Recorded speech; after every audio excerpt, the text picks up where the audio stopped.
Oh. And what is worse? Sudhanshu जी ने मुसलमानों के लिए कुछ नहीं किया है, इंडिया अलायंस के लिए किया है। अब मैं एक एक कर बता देता हूं। अरे सुनो ना भाई, आप सुनो तो। अरे दिग्विजय सिंह सुनिए, मैं खड़ा हूं ना अपने पैर पर। मान्यवर सुधांशु जी ने कहा इशरत जहान, यही एनसीपी पार्टी ने इशरत जहान के घर पर जाकर रुपयों का इनाम भी दिया था और उसको शहीद बताया था। Yes, Jairam ji. Minister, if the Honorable Finance Minister has found a statement objectionable, Jairam ji, the statement of the Honorable Member stigmatizing a whole community is objectionable. Oh. And what is worse?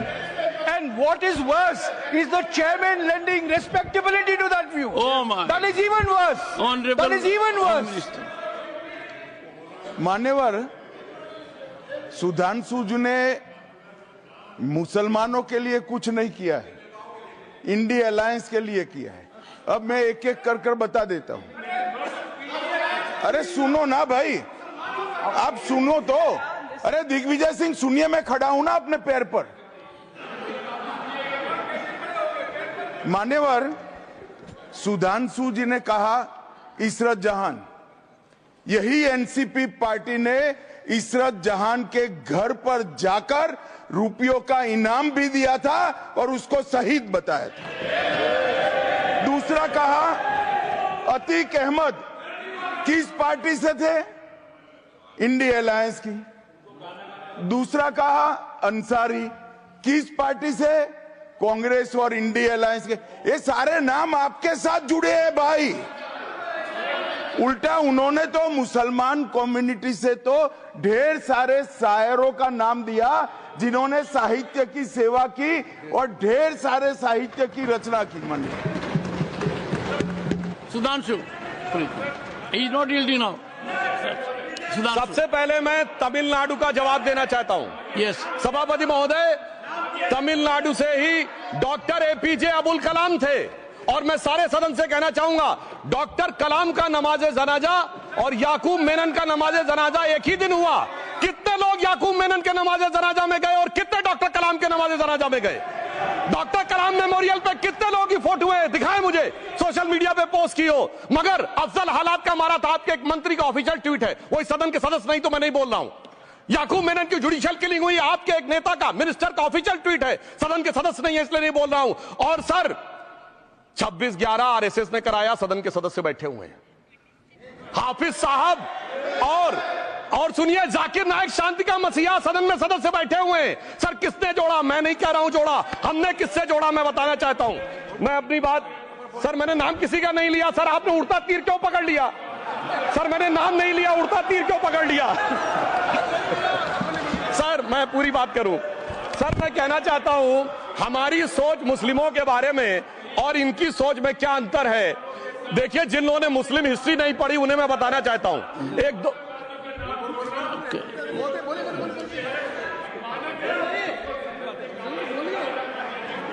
सभापति महोदय, मैं थोड़ा उन लोगों को Islamic history के बारे में बताना चाहता हूं। Honourable Digvijaya Singh, please, I'll give you chance. I'll give. माननीय सदस्य, ऑनरेबल दिग्विजय सिंह जी।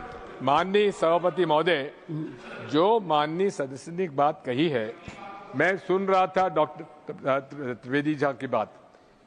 उन्होंने कहा था ऐसे मुसलमान हम लोगों के साथ हैं और वैसे मुसलमान इन लोगों के साथ हैं। बात यह है कि आपने जिस तरह से इस पूरी बात कही है, ये घोर आपत्तिजनक है, अपमानित करती है। और जो माननीय सदस्य ने भी मेरे बारे में भी कहा है, मैं उनकी निंदा करता हूं। Honourable home minister, honourable home minister, honourable home minister, एक second. Okay, one second, your mic will be on. जी महोदय, मुझे ये सब कहने की जरूरत नहीं है, लेकिन जो गुजरात में दंगे और फसाद हुए, कौन कौन उसके लिए जिम्मेदार थे बताइए? ऑनरेबल होम मिनिस्टर,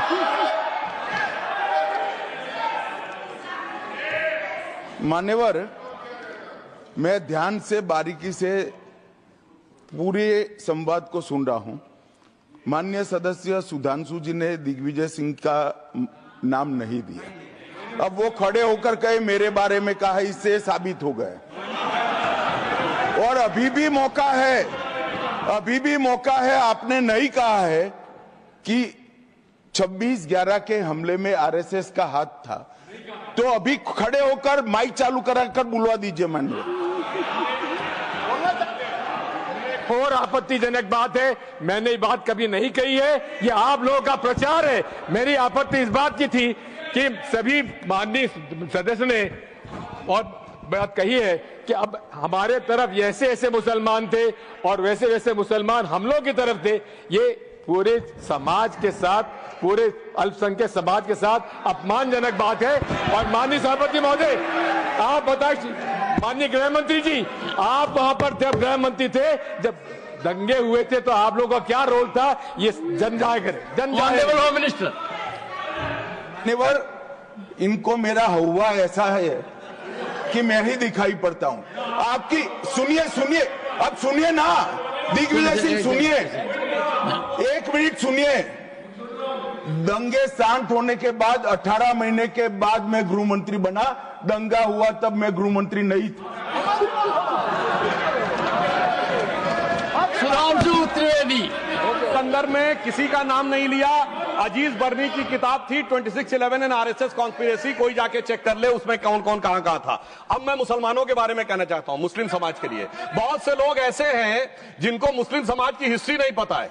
मैं बताना चाहता हूं, भारत से जब न्यूमेरिक सिस्टम सबसे पहले गया तो अल जहार थे सबसे पहले, जिन्होंने जाके 1793 में जो सूर्य सिद्धांत था उसका अरबी में ट्रांसलेशन हुआ सिंध हिंद।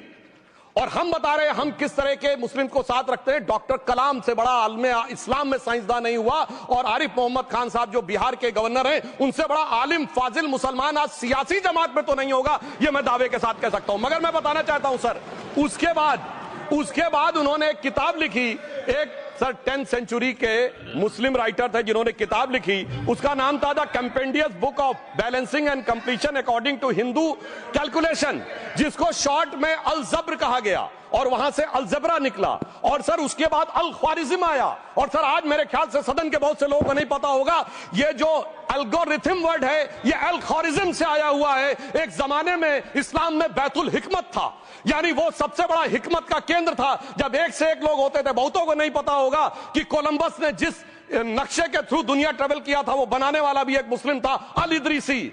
मगर सर एल्गोरिथम आज ऐसा बदला कि एआई के एज में दलगत भावना से ऊपर उठकर औरंगजेब के साथ खड़े हो गए।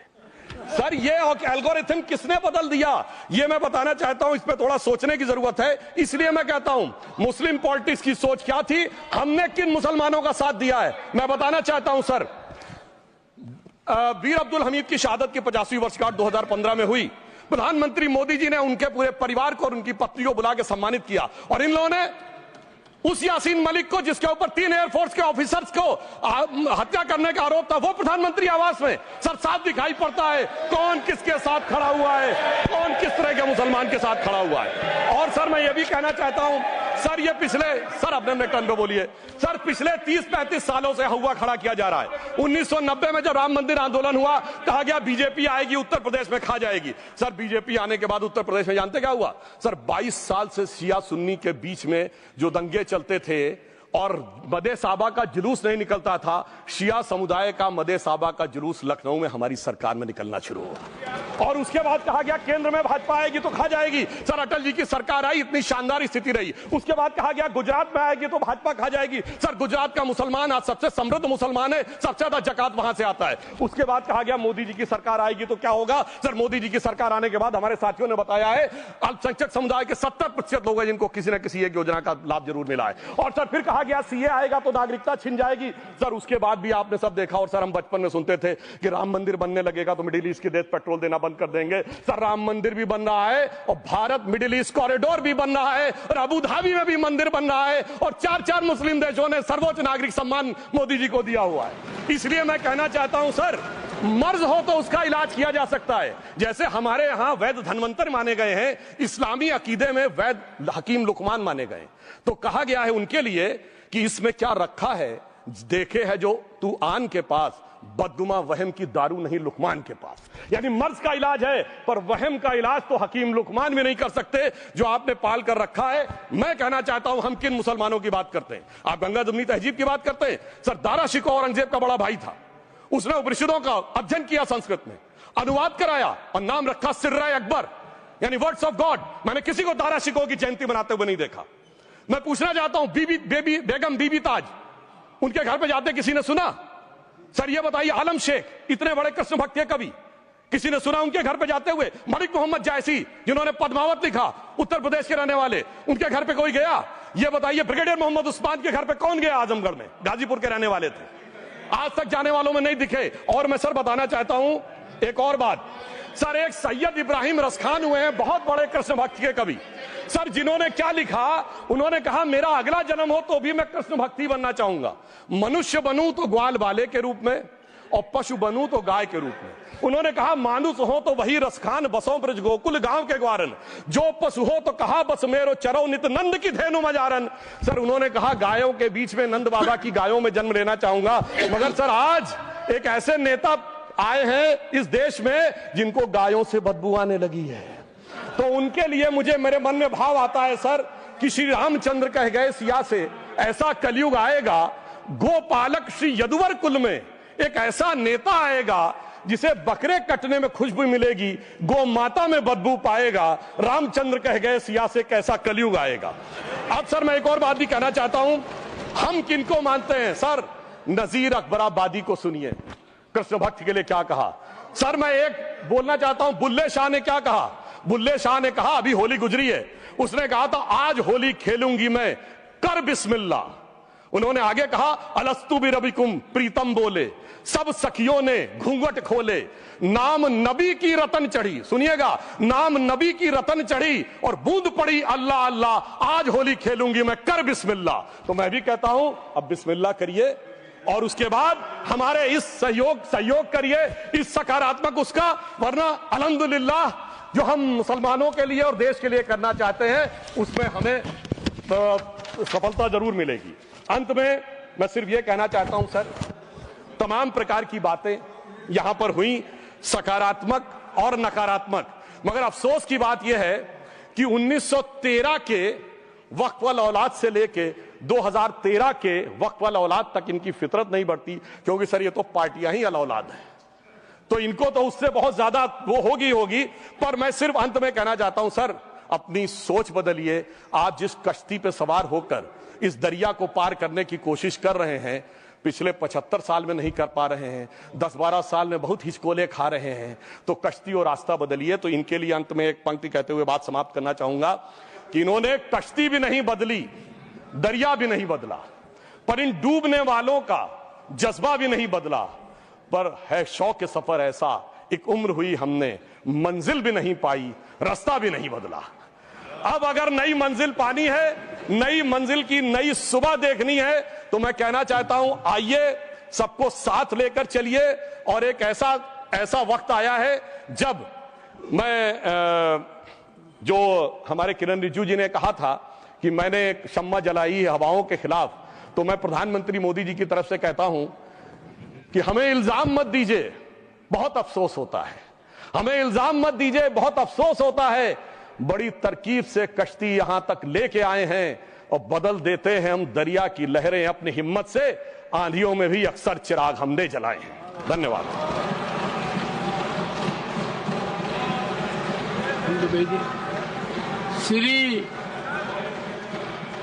श्री जावेद अली खान, क्या पॉइंट ऑफ ऑर्डर? धन्यवाद सभापति जी। One second honourable member Tiruchi ji, under which rule? 261 sir है 261 rule 61 261 yes, I am at rule 261. sir. If the chairman is of opinion that a word or words as or have been used in debate which is or defamatory or indecent or unparliamentary or undignified, he may in his discretion order that such words may be expelled. Good. I know the rules. Sir, I Make was hearing specific the reference. translation, sir, and he was telling about good intention Muslims and evil intention Muslims. Evil is an unparliamentary word, sir. Kindly explain it. While the Honorable Member Parliament, Sudhanshu Trivedi, has said enough on it, I reserve my order and you will have it tomorrow in detail on this point. Nani, I have reserved my order. I will go through every word and I do it quite tomorrow itself.